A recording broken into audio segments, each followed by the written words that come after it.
सिंधी अदब जी बहितरीन लेखक आहे शमीम सुमरो जो लिखियल गज़ल अव्हांजे नज़र। हाणे अची ही देर छो तो न पातो पेर छो।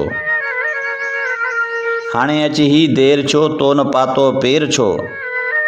हर तरफ़ आहे हिते एॾो अंधेर छो। प्यार आ काॾे वियो, प्यार आ काॾे वियो, नफ़रतूं ऐं वेर छो। अॻु ईअं तूं कोन हुए, अॻु ईअं तूं कोन हुए, अॼु ई दिलि में फेर छो।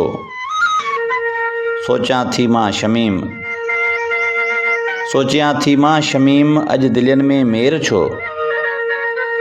हाणे अची ही देर छो तो न पातो पेर छो।